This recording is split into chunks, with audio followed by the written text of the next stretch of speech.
All right, welcome to the Real Estate with Soul. Here we explore real estate with soul in the real estate industry. I'm your host, Khalid Nathan Aleem, the real estate boy, and together took a deep dive into the stories and experiences of professionals who are dedicated to serving the underserved communities in the real estate industry. So whether you're a real estate professional, a home buyer, or simply interested in the real estate industry, this show is for you. So join us as we dive into the world of real estate with soul. So I have a very special guest today. Please introduce yourself. Hey, good morning, everyone, and thank you, Khalid, for having me on the show. My name is Elizabeth Parris. I'm a senior loan officer with Movement Mortgage, bringing you just about 8 years of mortgage industry expertise. Hey, well, thank you for joining us. Now we're going to hop right into it. The real estate industry right now is all over the place. If you look on the news, a lot of we're suffering from um, uh, high interest rates. Now, high interest rates meaning recent high interest rates, because if you look at over time, we are in the normal range. But of course, a lot of people have amnesia. With a lot of things in the industry or within the news, just period. So, um, I want to jump into um, affordable mortgages, if you want, how people can afford to get into these homes right now. So, what programs, what special programs or proprietary or in-house programs do you guys have right now that's kind of tackling this issue of high mortgage rates? So we have two major programs as of right now. One is called our MMCA grant, which is a conventional grant program, a true grant, non-lienable. You do not have to pay it back. That's up to $8,000 for the purchase of a 1 to 4 unit property. And I know that's very important for a lot of folk as Fannie Mae is changing their rules right now. Come November 18th, you'll be able to put down 5% on a multifamily up to 4 units. So that program is incredibly helpful for clients who live in a qualifying area. They can purchase anywhere they want to within the country. In regards to minimum credit score, which I tell all of my folk, 620 is always the door entry for conventional. But if you really want to be able to qualify, give us a 680 or higher. That makes it easier to get through the underwriting process, gives you better pricing and a better interest rate option as well. And along with that MMCA grant, if you're in a position to take advantage, we're doing either a 2-1 buy down or 1-by-1 buy down with that Okay, program. hold on, because you're going super fast. Now I know this is something that you deal with every day, but some of the viewers out there is like, okay, she going way fast. So let's step back a little bit. All right, so that first grant that we're talking about, what's the name of it again? Called the MMCA grant. MMCA grant. Okay, and that stands for Movement Mortgage. I actually something assistance. I'm terrible. I Okay. just know MMCA grant. You're asking me a lot here. All Asking me right. a lot. So so the MMCA grant.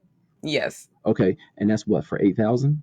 up to $8,000, 7,500 in down payment, closing cost assistance, $500 appraisal credit. Okay, gotcha. Now, what type of credit score do I need for this? To get through the process simplistically, give Mm, me a 680 and up. But if you have a 620 and you're able to get through the process, it's a conventional Fannie Mae product. So 620 minimum, 680 or up if you would like better terms. all right. Now, what type of income restrictions do we have on this No product? income restriction on this program. No income restrictions. So you can make $1 million and still be eligible for this product. That is correct. Oh, wow. Okay, no income restriction. Now, how about purchase price? Purchase price. Last I looked into it, it's just always within the Fannie Mae confines. We don't have a purchase price limitation except for what Fannie Mae dictates, which I think now it's up to a little over 700 is Fannie Mae's or FH, the Federal Housing Association now has I think it's a little over 700,000 for purchase price. Right. So that would be the same as the KFIT. No, not the same as KFIT. Okay. So, um, the Federal Housing Finance Association (FHFA), which I want to distinguish, they set the purchase limit or pricing or loan limits for Fannie Mae and conventional loans. They Okay. already did an update, so now if you're buying conventionally, up to I think $765,000 is the limit. We don't have a purchase limit on our MMCA grant. We don't have income limits. That's kind of Mhm. been the benefit here. Of this program. You just have to live in a qualifying area, and that's based on census tract. Okay. Census tract. Okay. And like you said, this is a conventional product. Correct. Correct.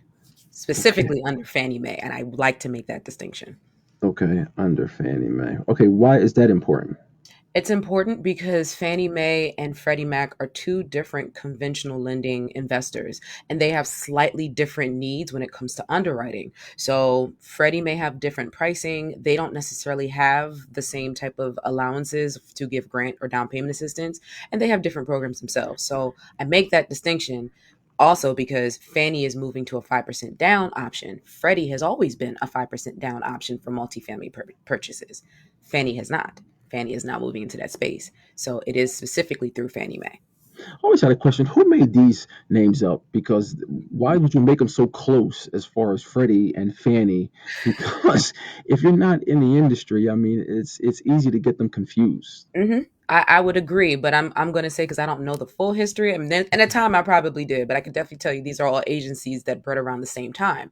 So Okay. you have Fannie Mae, you have Freddie Mac, you have Ginnie Mae, all of these different investors and entities that came about and had their connections, as we know, and so now they're still here. Oh wow. Okay. All right. So this product, I guess, and I'm making this generalization. It's somebody maybe who other programs. Oh, the other question I have about this program is: do you have to be a first-time home buyer? You do have to be a first time home buyer. Okay. Here's my caveat. If you are a married couple and one of you is on title, deed, and mortgage of a property, the other spouse has never purchased and never been on title deed or a mortgage, they can in fact get this home if they're looking to move up or move down. If it's going in the name of the spouse who's not on any property, because you have to have, if you have two couples or two people in a buying, one has to be a first time home buyer. If you're on your own, you have to be a first time home buyer. Just want to make that distinction as well. Oh yeah, that's huge because a lot of them kind of cap you up if the, yeah, a lot of them cap you up where if the husband has a home in his name but the wife doesn't, if the husband isn't the first time, they kind of put them together Hmm. and say, okay, well, no, your husband is, so that means you are too by default if you want. Okay, but with this particular product, like you're saying, if the husband has a home but the wife hasn't purchased anything in her name, then she could get this product. And Absolutely. it seems like it would target because most of the down payment assistance programs target lower class or not, yeah, lower class or middle class, low to moderate to middle, Hmm. but this one includes the middle and includes high class also. Is there any liquid asset restriction? No, No liquid asset restriction. no. Okay. So if I'm a first time home buyer, I Mhm. got a decent credit score. Now, like you said, this is a conventional product. So yeah, if I do come in with a 620, what other hoops do I have to jump through? Because we know normally if you got a 620, you're not um, qualifying for a conventional product. You're not. You're not, Okay. even though that's the minimum score requirement. And I like to make that distinction. That's Mm, the gateway of entry is a 620, but often it's challenging to get a clean approval. So I'm just going to tell clients whenever you find yourself under a 680, above a 620, having more money in the bank or some type of form of reserves, maybe it's in retirement, because I know with low to moderate income, you may not mhm, necessarily have the money in your bank account, but it may be in retirement, right? Having very low debt to income ratio, mm, and then being able to put down a little bit more than the minimum down payment. So instead of 3%, sometimes coming in, putting in 5% or 10%, depends on your scenario. When you mhm, have a lower credit score for a conventional product, it's helpful. The reason why these are considered compensating factors, being able to put a little bit more money down lowers your debt to income, lowers your credit risk. Being able to have more money in savings means you have something called reserves or money left over after purchasing, which often is some multiple of your total monthly mortgage payment, either 2 to 3 months, 3 to 6 months, 6 to 8 months. Again, that can be held in retirement.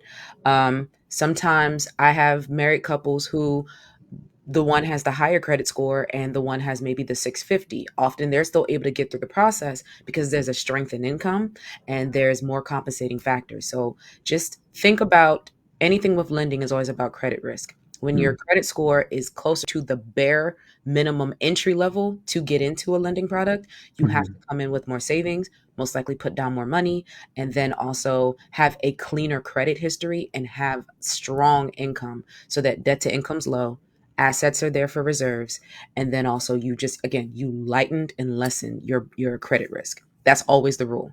Um, when it comes to conventional, as of the last couple years, because as you said, people have short memories, when you are looking to do conventional, coming in strong with a 680 and up has been a better option for most families. Depending on what you're purchasing, meaning multifamily, sometimes coming in with a 700 score has been better for those clients. But understand, if you're not in a 680 and up range, come with stronger compensating factors: savings, low debt to income, a credit-worthy cosigner that is a spouse. Please don't ask your family. Um, all of those things matter, and I think that's important for people to understand before they go off of buzzwords. Oh, 620 is a minimum. Great, I'll get in there. No, no, no. Right. It'll be hard. The rate and the points, the fees are going to be higher. So give us the higher credit score or have the compensating factors. And I think the important part here is to have the conversation. Have the conversation with an expert versus just going off of what you pulled up on the internet or what you see on TikTok or what somebody told you, what your aunt's grandmother's baby mom told you about about about credit. Have the conversation with an expert to kind of comb through your situation, because if they can't help you, they can put you on the right road. And I guess that's the probably the biggest thing, is getting on the right road to your destination versus just always being stuck on a sideline, Mhm. which is super important. Yeah, and be open to that guidance. I find that unfortunately, people get so especially in our community, and I have to always highlight that because there's a difference. There's like a level of anxiety and desperation that comes with buying a home at some point in the journey, and it's because everyone likes the fire of rates are high, inventory's low, you got to buy now, you don't want to always pay someone else's mortgage or rent, and it's just like, but wait, are you actually ready to go through the process? And Hmm. often a lot of clients are not ready to go through the process because they are in their minds about, well, I should be able to only pay $2,000. I should only pay $3,000. I should only, they have a list of things that don't really make sense based on where the market is. And so when you have a lender or a realtor, especially a lender, telling you, hey, actually, no, it's more expensive to operate and purchase in this market. Here's how you need to prepare. Oftentimes, some clients aren't ready to receive that information or prepare themselves. They just feel like they can panic themselves into getting the deal done. And oftentimes you can't. Yeah, listen, be open. I mean, when you go to your doctors, you don't tell the doctor as far as, all right, well, no, I don't want to take that medicine. Let me take this other medicine. Or even when you go to a lawyer, you don't say, oh, well, I don't want that defense. I want this defense. Just in the same breath, um, this real estate industry has professionals. Mhm. And I just piggyback on what you're saying. We do this for a living every day. So we kind of know what works and what doesn't. Just like your doctor. I mean, he's really guessing. He doesn't really know exactly what's wrong with you, but because of the symptoms that you're telling him, he's saying, okay, in this box, it's usually this, or it's usually this. And we all know from experience, sometimes, a lot of times, they're not right.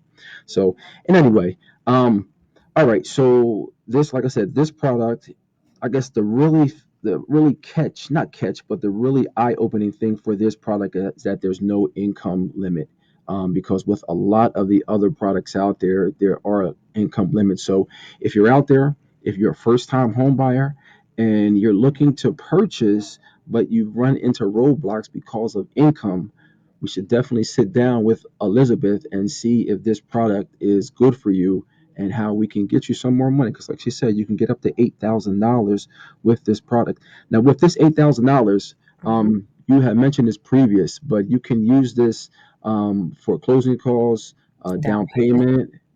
payment, buying down the rate. If it makes sense in your numbers, yeah, you can buy down the rate. Okay, Absolutely.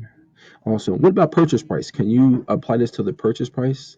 So, not directly. Okay. There's a way to structure deals where you can kind of maneuver the purchase price versus down payment, and but you can't really apply it directly to the purchase price. That can be a challenge.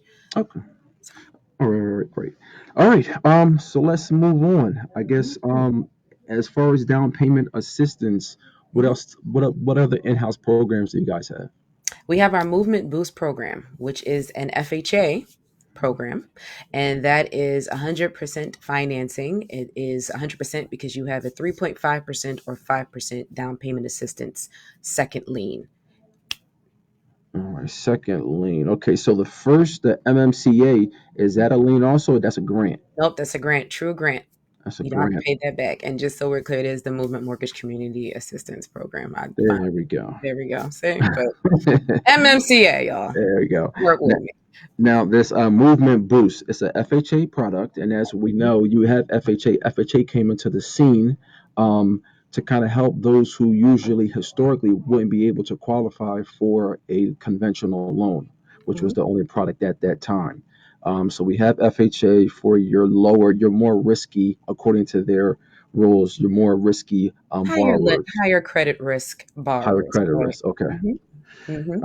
All right. So it's 100%, 3.5, or 5% Down payment assistance lien, correct. down payment assistance. So, key points into this program, that second lien is repayable over 10 years unless you should refinance early. So, kind of similar to the PHFA KFIT, except you are paying this back over a 10-year period. Um, but I'd like to stress the importance of why this program is really helpful. Hmm. One, the income limits on this are about 160% of the area median income, which is pretty high for a grant program. So when I have clients who make more money than what allows for PHFA, this is a great program that I can transition them into. The other part about it is debt to income ratio threshold for us is 55%. Okay. Where That's we're awesome. at, yeah, whereas PHFA KFIT is 45.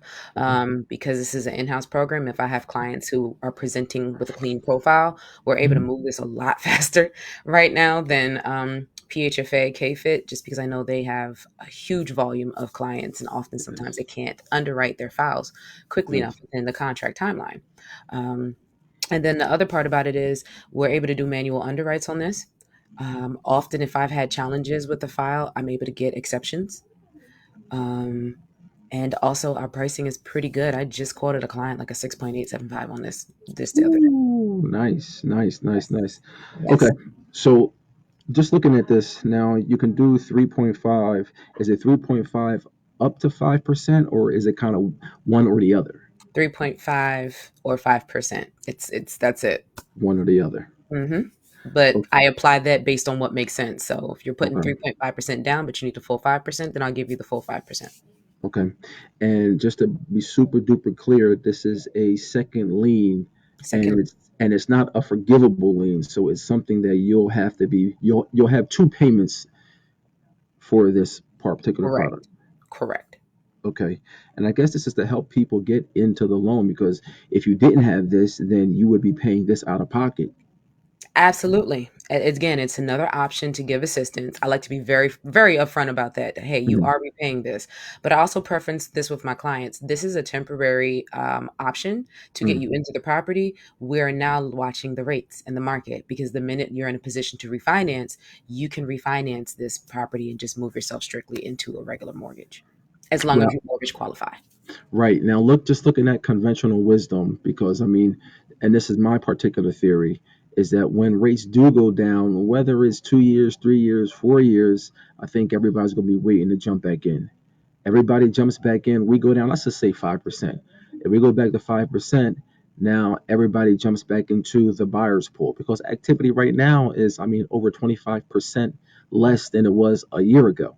So you have almost a quarter of people, more than a quarter of people sitting on the sidelines. What is it now? We're in November. Mhm. Springtime comes around, or not this spring, but maybe next spring. And rates are at 5%. Everybody jumps back in. You get in with this product, and Mhm. yeah, you are carrying a second lien. But when equity runs up, then you can refinance, use some of the equity to pay this off, and kind of get back to where you need to be. Yep, and you'll save that money. So, the running theme or thing that I always say, and I know a lot of my other colleagues say it too, you're marrying the home, dating the rate. The Right. rates are going, what goes up when it comes to interest rates eventually must come down. It may not necessarily come back down to where it was during the pandemic or COVID years. However, the appreciation is always going to go up on a property. So, be able to leverage that wealth building that you now have in gaining equity and then refinance when the market's more comfortable. Sellers are more willing to negotiate. I'm seeing sellers assist more often on contracts than I'm not.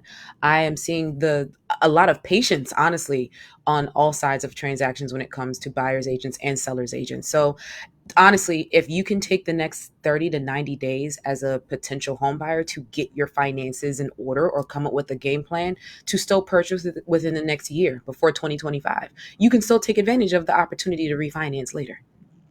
Right. And especially during this time, it's super slow out there. It's super slow in the market, and sellers can feel it. I got a couple of homes that are still on the market. Sellers can feel the Yeah. pinch, and they have bills also. Okay, the owners of these homes are not these black rocks or these other big corporations. These are mom and pop. Some people have moved to another state, another home, and they're willing to get this off the books. And if a home has been on the market for 30 plus days, look, and they are looking to play ball. So Mhm. this is definitely the time to try to pick up something, because a lot of people are losing their patience and they want to get rid of that second mortgage that they got. Absolutely. Absolutely. All right. So, all right. So with this, is there a rate difference if I borrow 3.5% or 5% on the payback of that second lien? So when it comes to this particular movement boost program, you have your primary rate. So say if I lock you into a 6.875 interest rate, that's on the primary mortgage, and you Mhm. take out a 3.5% second lien, you're going to pay a full percentage point higher in payback over 10 years. That's how that program works. Okay, but if I get, I think I Okay. phrased my question wrong. Whether I do a 3.5% or a 5%, is there a change in the rate? So it depends. It's about a Okay, quarter of an interest rate difference. It's not huge. okay, And it's not, it is more so about what you pay in points than anything else, but it's about a quarter difference. okay. So this and as okay, so you said the income is 160%. Percent of the area median income. That's Okay, the income limit.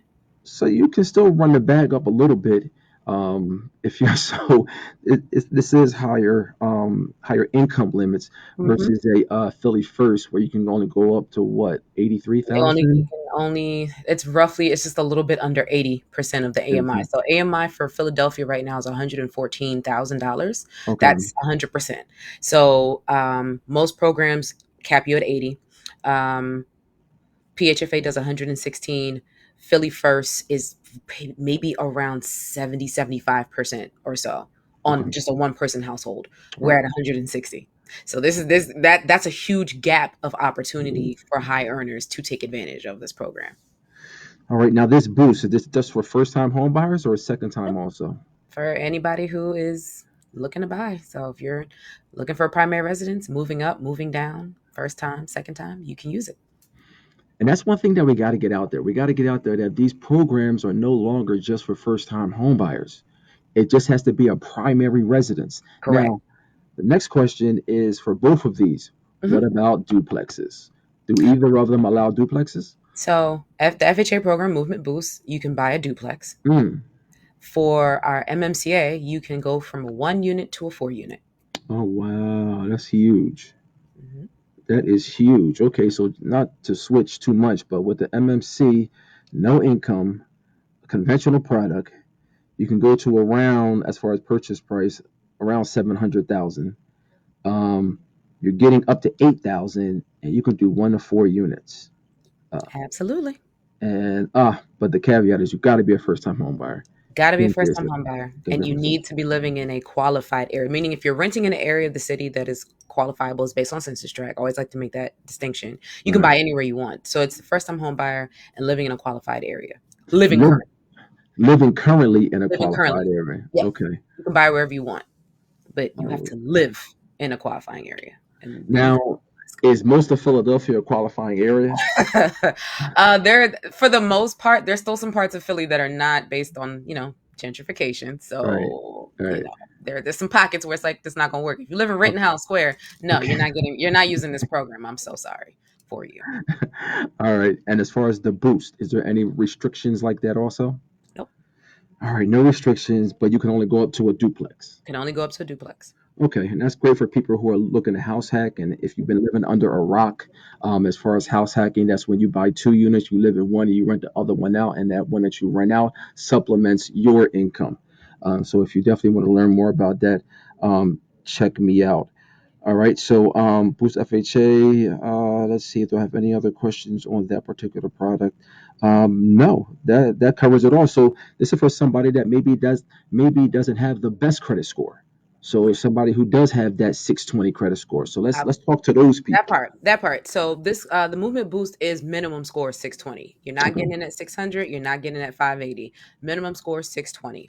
And when you're at the 620, make sure you have an approved eligible. So same conversation honestly as it is with conventional financing. When you're at a Hmm. 620, make sure your debt to income levels are low. Even with taking on the mortgage, make sure you have some type of reserves and savings.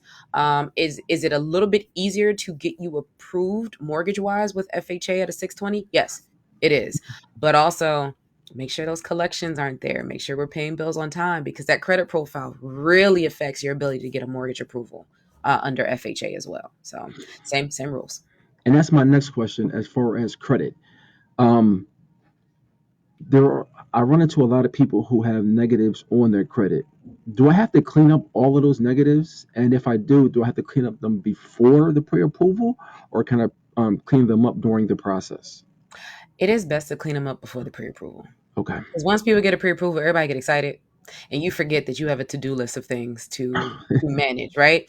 And it really depends. If you have a long list, things that I come across often: collection accounts, um, items in dispute, or recent lates within like the last 12 months. Honestly, if you've only had one 30-day late in the last 12 months, as long as you have a clean payment history, following that, that one helps your credit score. Collections, though, those need to be cleaned up. If you know Mhm. you have more than $2,000 in collections, you need to take care of that, particularly for FHA. Um, that's going to be important to help you have a clean mortgage approval, or if you have to go through a manual underwrite to get through the manual underwrite as simplistically as possible. If you have anything in dispute, it needs to be out of dispute before I even pull credit because we don't get Mhm. to see your true credit score. We're looking at what your credit looks like as you hide things, as that's what a dispute does. It hides it from the bureau, not in the Mm. calculation. So doing a soft pull on credit with a housing counseling agent or with the lender who does a soft pull credit, hi, how you doing? And me being able to go through and say, hey, there's a dispute, needs to be removed. There's some collections, they need to be paid, paid down or put on a payment plan. Um, as well as saying, hey, you've had too many like lates on revolving or installment credits.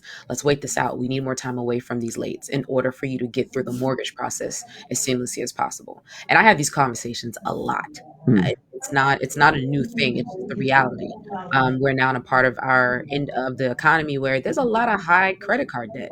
We Okay. know that high credit card debt really falls on the lower income earners of our communities or of the nation than not. All right.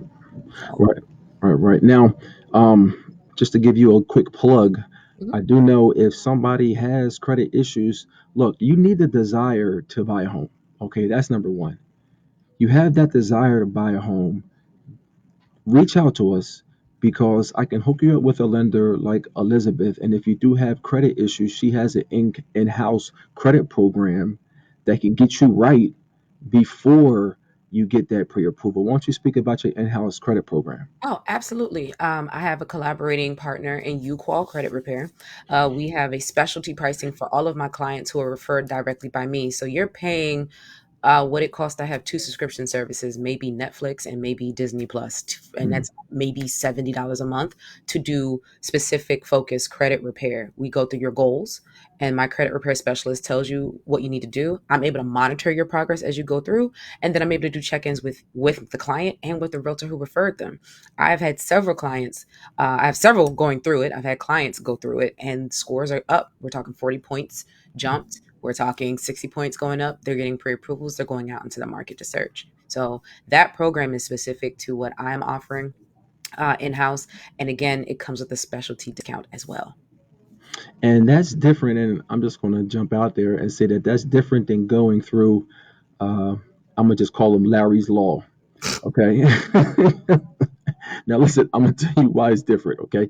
It's different because you have a professional and Elizabeth overseeing it. So you have like a third party, big brother, big sister, looking at it. So you're just not out there by yourself, where you have some random credit agent telling you ABC 1 2 3. No, you have a professional Yeah. that is holding your hand. Um, so everything looks right, and if they're not doing their job, she's there kind of to police them and like, hey, you need to get this done. So you just have to have the desire. If you have the desire to buy a home, then you should definitely jump in there, touch bases with a professional, and let us get you back to financial health so you can buy a home. Because, frankly, buying a home is the foundation to generational wealth. Mm-hmm. It's the foundation. Mm-hmm. So if you're looking to break the cycle, if there's one thing, and this is a realtor's opinion, but if there's one thing that you can do to kind of break the financial cycle of disaster that a lot of us fall into generation after generation, is buying a home. Is buying a home. So I don't know what you think about that. Oh, it is. It is. And it's also maintaining the home. So I'm very big on plugging resources for maintaining mortgages and maintaining properties after you have closed. Now that we've done all the hard work, it's not just getting the home. So you're starting the foundation of generational wealth. It's also being able to be knowledgeable about, hey, now your habits permanently change to maintain the home. Now there are resources to make sure you have the budget, that you're constantly staying on top of repairing credit and monitoring credit, and that you continue to keep the savings for emergencies, because there's nothing worse than saying you got the home and then a year later you're struggling Mm, to maintain that home. There's too many mm, resources out there. So no, I 100% agree with you. I have too many clients who are downsizing now. I have clients mm, selling these homes, and to be in open houses and to see how little I see of black families coming into these open houses mm, concerns me every time, because I'm like, these are great price point homes. This is an opportunity to keep your family safe, to keep a consistent roof over your head. I got to get to folk. Let's get this credit together. I'm serious. Let's get this right. credit together. Let's talk about budget. Let's talk about savings. Let's have the hard conversation of that everyone hates talking about. All the things you need to sacrifice to make this happen. Let's do that. No, totally agree with you. And that segues us into this next segment, talking about the Sheba report. So Hmm. let me share my screen here. 1 second. We're going to share the screen. Yeah, share this entire screen.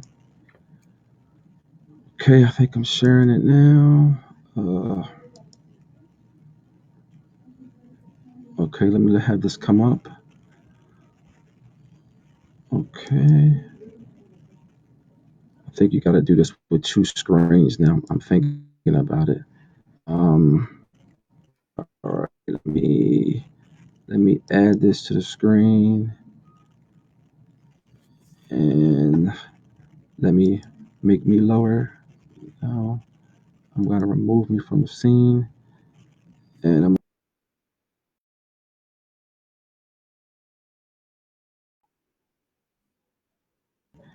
and then There we go.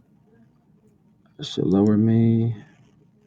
No, all right, I'm doing this all messed up. Okay, here we go. That's what I wanted to do. You got All it. right,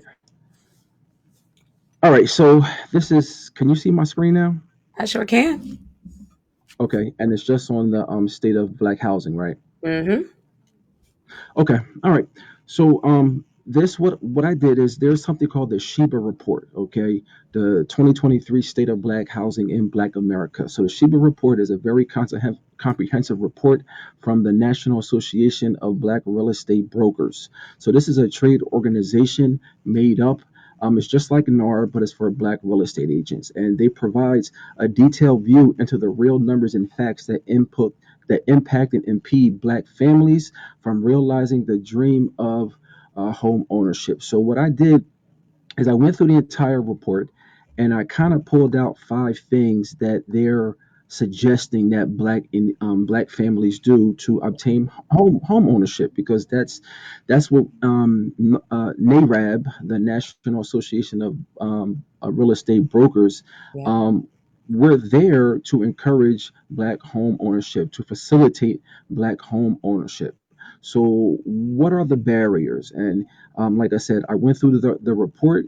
It's a long report, but I went through the report, and here are five things that they suggested. Okay, so number one is addressing systematic barriers. Okay, the report emphasizes the importance of addressing systematic barriers to Black home ownership, which date back to early 20th century discriminatory housing policies like redlining. These policies have contributed to severe racial disparities in home ownership rates and wealth gaps between Black and white households. What do you say about that? I mean, knowing the history of redlining, the fact that you ended up getting the quite a few different legal acts put in place, we've even still seen it as recent in the last 2 to 3 years, even in Philadelphia, with Yeah. some lenders. They shall remain nameless at this time. So the reality of it is, in order to kind of close the gap in regards to redlining, and I'm seeing it through different types of programs coming up, is really putting a concerted effort and focusing, hey, we're now providing resources directly targeted to these groups because of the fact that we know they've been disproportionately affected. I know that there's a lot of blanketed language that is used so as not to Mhm. make things feel race specific, but it needs to be, Mhm. unfortunately, because this is the demographic that's been affected greatly without being able to take advantage of home buying in 2020 when the rates were like 3%, Right. 2.75. A lot of communities didn't get the opportunity to purchase because some lenders were still denying them access to financing. So I'm interested to see what other federal regulations come into play, but we have a ways to go. But it definitely has to change. I agree with that. No, I agree also. One of the issues that I have, and I've always had this issue, even with what is that called? I forgot what it was called. What is that called? Oh man, with the colleges where they, I'm going to sound real stupid right Oh, now. it is the we're both stumbling on that right now, but affirmative action. There we go. Affirmative action. Wow, I Hmm. can't remember. I Hmm. can't It's okay. It's okay. remember. Affirmative action. Tag What- me in. It's all right. One of the issues I had with affirmative action is that you can put as much money as you want at the college level, but Hmm. it starts at the kindergarten level. So, and that's one of the issues that I have with some of these programs now being geared toward, okay, yeah, we'll give $10,000, or we'll give $15,000, or we'll give $20,000 for you to buy a home. That's great, but people have to be at that stage to buy a home. We're forgetting about um, uh, financial literacy.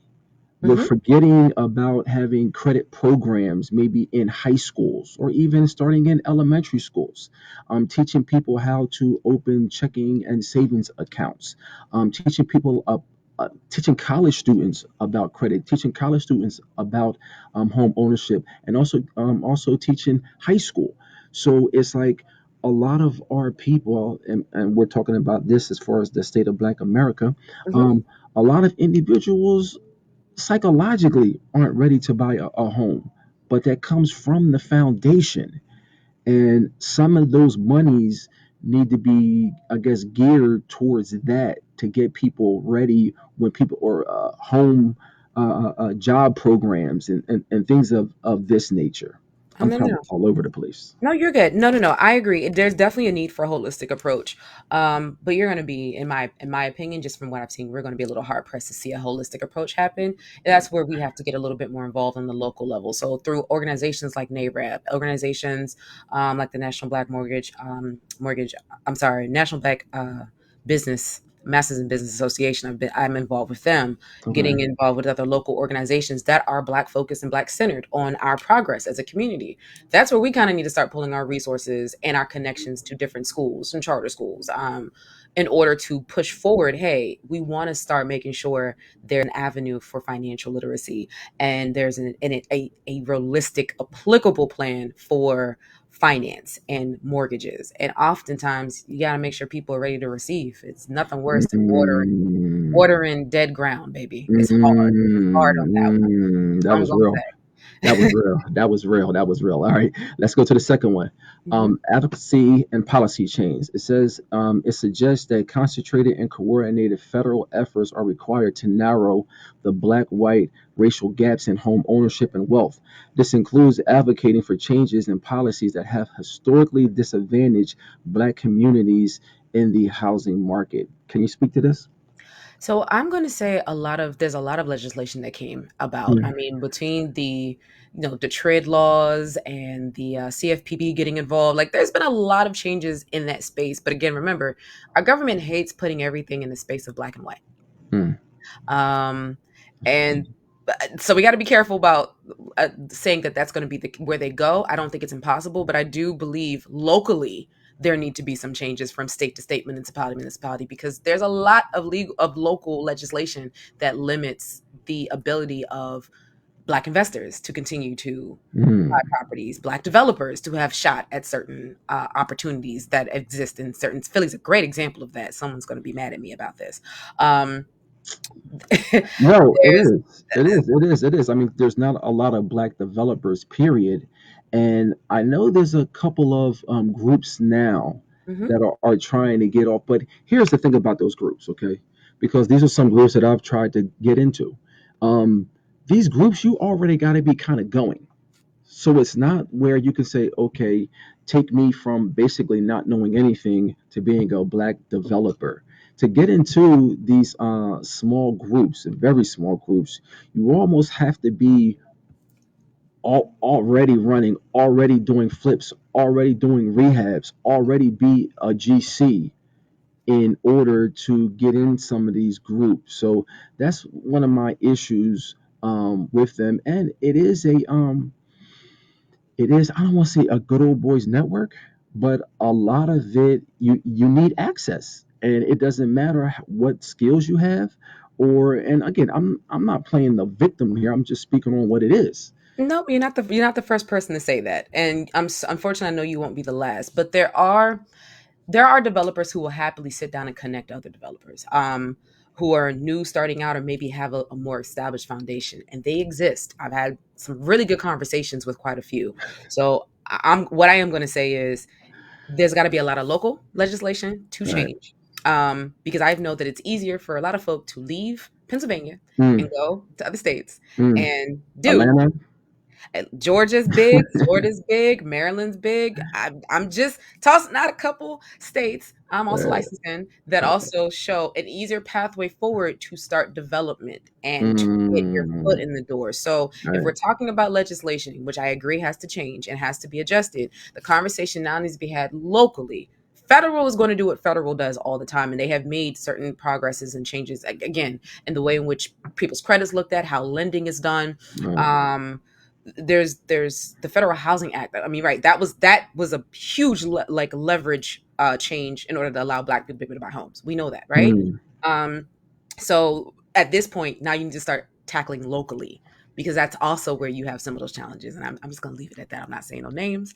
I am, I got to We, work. yeah, no, definitely, we're going to push forward. All right, the third recommendation is economic participation and labor market performance. Improving Black labor market performance and economic participation is critical. Despite some improvements, there are still significant disparities in employment and income between white and Black Americans, which affect the ability to own homes. What's your opinion here? Hmm. I mean, there's always going to be there has been and continues to be a wealth gap and an Mm, income gap. I mean, between men and women. When you break that down by race, you can see the disparities even greater. We know that I think it's what 70 cents to a dollar is what I want to say Black women are paid in comparison to their white counterparts, and Black people are paid in comparison to their counterparts. When you break it down between Black men and Black women, you also can see those disparities. So I'm just going to say this because I am not 100% on all the numbers and stats. In order to People need order to have access to jobs and trades that allow them to actually get work in those right, jobs and trades.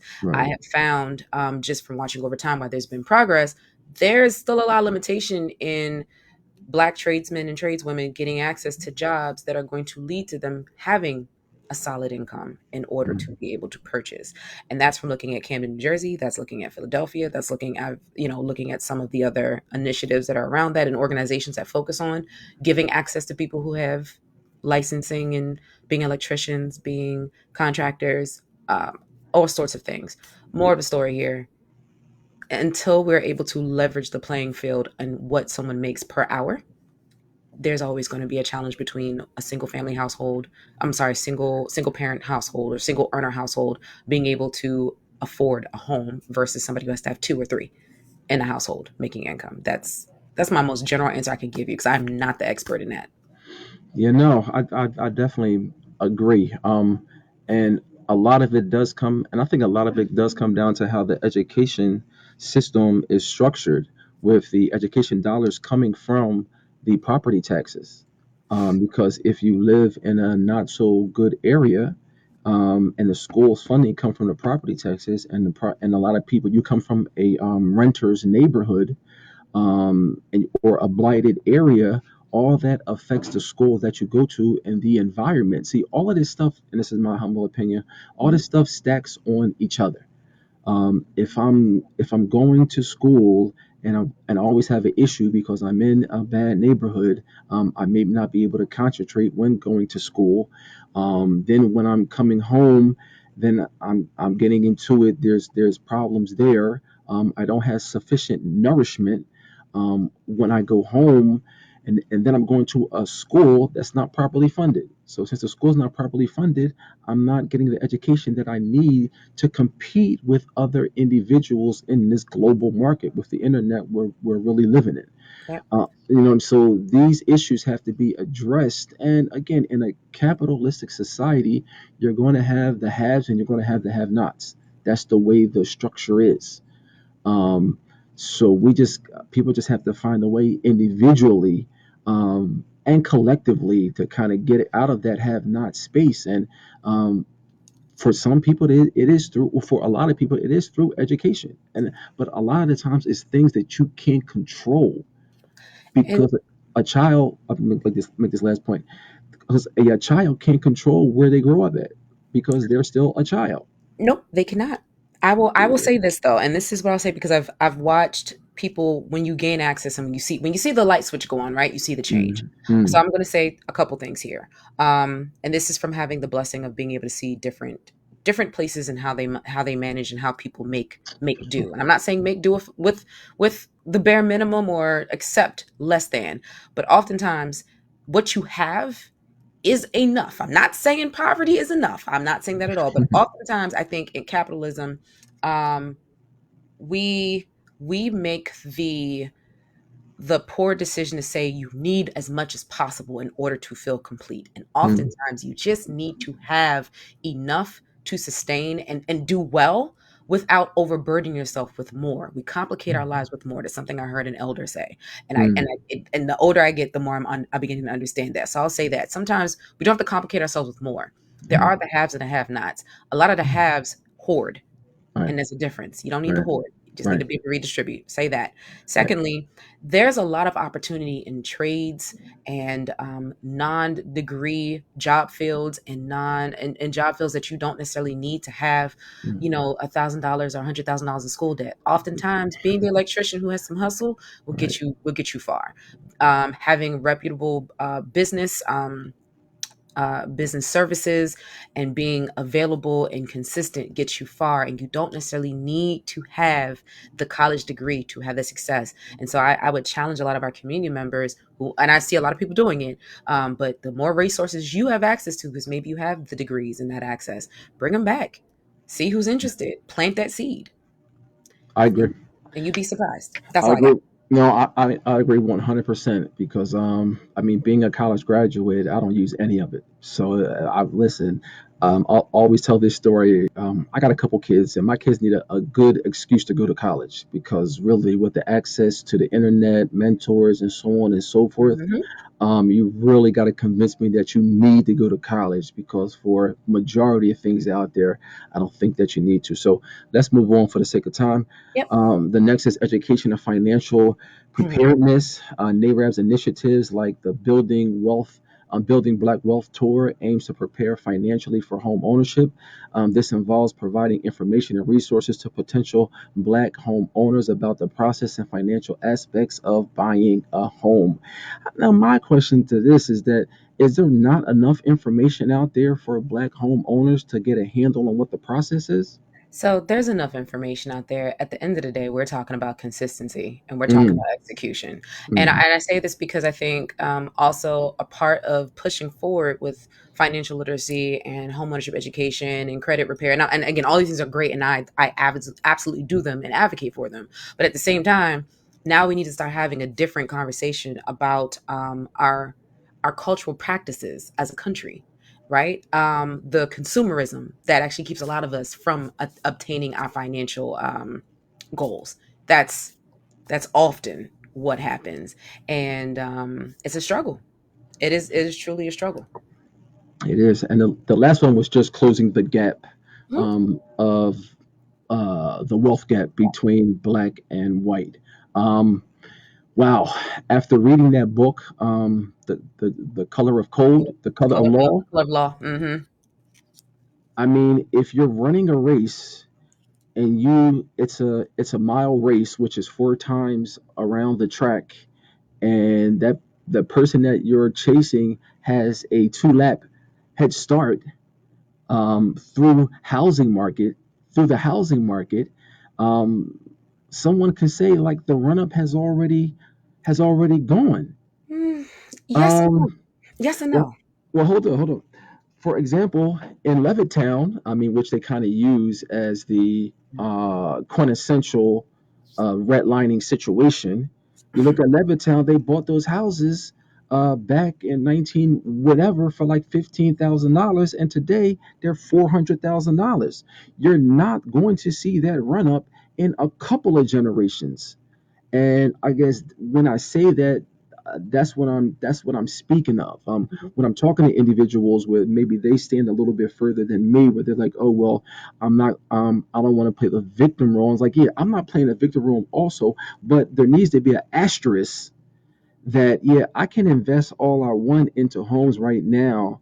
In my lifetime, I'm not going to see a run up of $15,000 to $400,000. And this is something that so we're looking at the wealth gap. And if you put it to just housing, I mean it's like a 3 or 4 generation head start.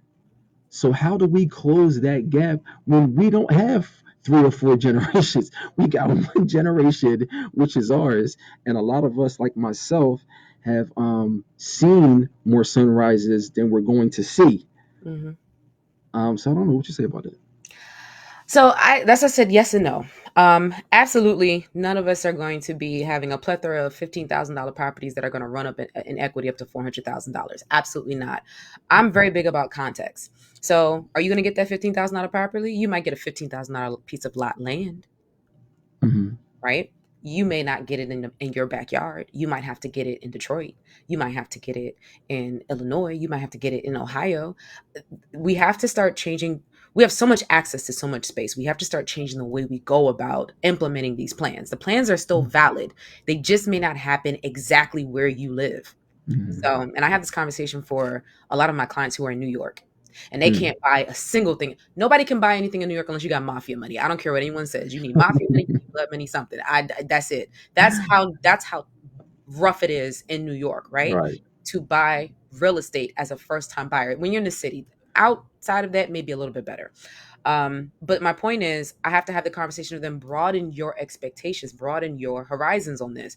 You may Mhm. have to buy a property in Philadelphia and commute. You may have to buy a property in Maryland and commute. You may have to look in Connecticut, Rhode Island, whatever it is. You may have to change the way you go about building your generational wealth, but understand that the plan still applies. So it's Right. okay if you can't get the $15,000 property that'll appreciate to 400K. You might just get the $150,000 property that might appreciate to 350K, right? And if you're Right. smart about how you pay that debt down, you may still be able to take advantage of that equity and buy the next one in cash.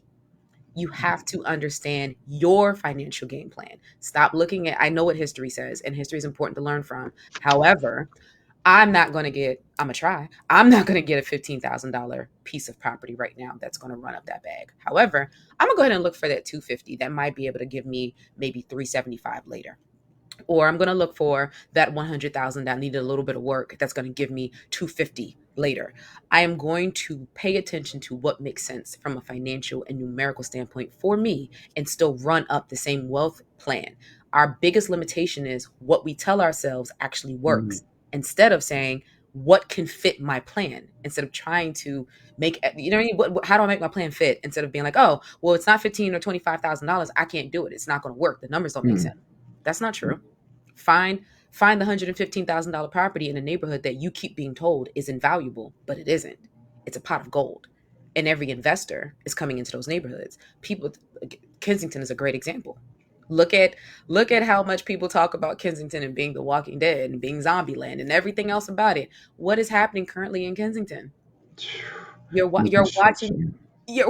the slow movement, right? They Right, keep moving further and further up and out, and you see the development happening. right, It's they told you it was invaluable, and they came in and they did what? They're erecting new development right now right, right, for right, and it's lower priced than New York, so you're going to get New York folk coming in, right?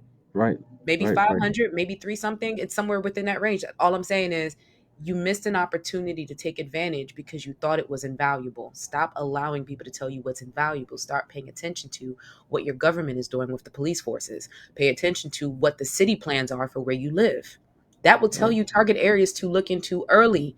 Yes, they're rough, but in order to have a community, you got to get in and do the work anyway. Right. And by the time you know about it, it's too late.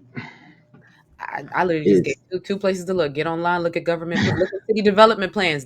It's public knowledge. It's not something that's hiding. It's right. The same phone you use to get on TikTok and Instagram is the same phone that you can mm, search and say, what are the city development plans for Philadelphia, for Camden, for any other city? What are the development plans? Where are they building railways? Where are they building subway lines? I'm from the DMV. The first thing that they did was make sure to expand out the subway system into the tri-state. all right. And then what did they do? Development along the subway. Yep. Yep. Yep. Yep. Yep. Out to Vienna. I used to live in Vienna. Hmm. Out there. Wow. Well. All right. Well, listen, we can talk about this all day, but tell people where they can find you at. You can find me on Instagram, medicine the number two mortgages, medicine the number two mortgages. I'm on Instagram. You can find me on Facebook, Elizabeth Parris, NMLS 1151108 6. I got an email, elizabeth.paris@movement.com. I'm around. All right, cool beans. Well, that's a wrap. Again, this is Khalid Nathan Aleem, the real estate boy. If you're looking to buy a home, sell a home, or invest in real estate, I got you. And if you do want to get in contact with Elizabeth and for some reason you missed her information, contact me and I will definitely put you in contact with her. Thanks for your time, guys. And to everybody out there, man, just look at the information, man, and keep pumping. I'll see y'all next week.